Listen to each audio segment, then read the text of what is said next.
ଦେଖନ୍ତୁ ସାତ୍ଵିକ ଭାଇଙ୍କ ଯେଉଁ କହୁଛନ୍ତି ଶେଷ ସିନେମା ଭଗବାନ ନ କରନ୍ତୁ ଏଇଟା ଶେଷ ସିନେମା ହଉ ତାଙ୍କର ସେ ଗୁଡ଼ାଏ ସିନେମା କରୁ ଆଉ ସବୁବେଳେ ଆମେ ତାଙ୍କ ସାଙ୍ଗରେ ଅଛୁ କାହିଁକିନା ବହୁତ ଦିନର ସମ୍ପର୍କ ଆଉ ପ୍ରଫେସନାଲି ପର୍ସନାଲି ଦୁଇଟା ରିଲେସନ୍ ତାଙ୍କ ସହିତ ଅଛି।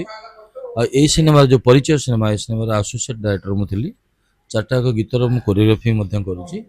ତ ସିଏ ଟିକେ ଭାରି ଇମୋସନାଲ ଲୋକ, ଭାରି ଭଲ ଲୋକ। ତାଙ୍କୁ ସହଯୋଗ କରିବା ପାଇଁ ଚେଷ୍ଟା କରୁଛି। ଆଶା କରୁଛି ମୋ ସହଯୋଗ ସଠିକ୍ ୱେରେ ମୁଁ କରିପାରିଥିବି ଆଉ ସିନେମା ବହୁତ ଭଲ ହେବ ଆଉ ବିଶ୍ୱାସ ଅଛି ଯେ ନିଶ୍ଚିନ୍ତ ଲୋକ ସିନେମାଟାକୁ ଗ୍ରହଣ କରିବେ। ସିନେମାରେ ଗୋଟେ ନୂଆ ପରିଚୟ ବି ତାଙ୍କର ଆରମ୍ଭ ହେଇଛି। ତାଙ୍କ ସହିତ ବ୍ୟକ୍ତିଗତ ଆପଣଙ୍କୁ କେମିତି କ'ଣ ସମ୍ପର୍କ? ଦେଖନ୍ତୁ ବ୍ୟକ୍ତିଗତ ସମ୍ପର୍କ କହିବାକୁ ଗଲେ ବହୁତ ଭଲ, କାହିଁକିନା ସେ ଜଣେ ବଡ଼ ଭାଇ ମୋର, ଏକରେ ବଡ଼ ଭାଇ, ଦ୍ୱିତୀୟ ହେଉଛନ୍ତି ମୋର ଅତି କ୍ଲୋଜ୍ ଫ୍ରେଣ୍ଡ ଯେଉଁ ଶିବୁ ପଟ୍ଟନାୟକ, ତାର ହେଉଛନ୍ତି ଭିଣେଇ। ତାଙ୍କର ଟୁକୁଲି ଅପାଙ୍କ ତାଙ୍କ ଯେଉଁ ୱାଇଫ୍ ଅଛନ୍ତି ତାଙ୍କ ସହିତ ବି ମୋର ଭଲ ସମ୍ପର୍କ।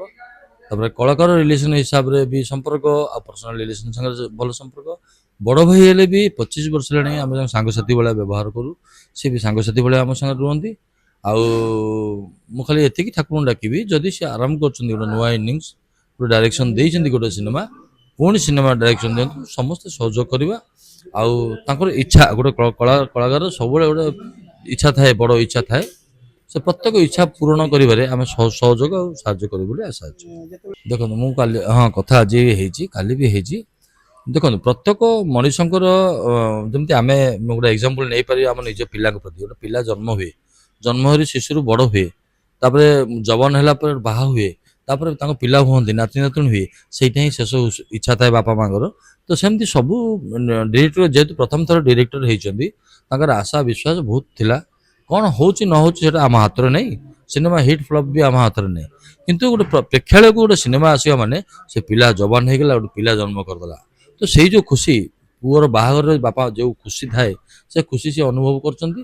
ଆଉ ଆଶା କରୁଛି ସେ ଖୁସି ତାଙ୍କର ବରକରାର ରହୁ, ସେ ଖୁସି କଣ୍ଟିନ୍ୟू ଚାଲୁ, ପୁଣି ସିନେମା ପରେ ସିନେମା କରନ୍ତୁ।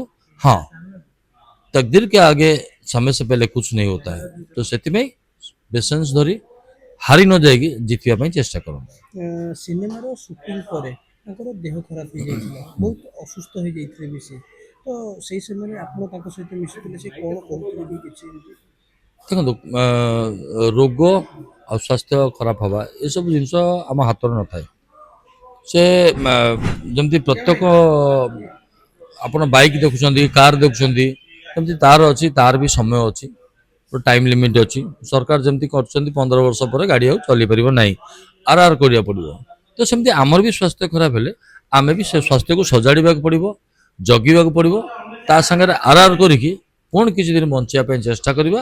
ଆଉ ଯେଉଁ କିଛି ଦିନ ବଞ୍ଚିବା ନିଶ୍ଚିନ୍ତ ଭଲ କାମ କରିବା, ଆଉ ଲୋକଙ୍କ ଭଲ ପାଇବା ସ୍ନେହ ଆଦରିକି ନେଇକି ଯିବା। ଦର୍ଶକମାନଙ୍କୁ କ'ଣ କହିବେ?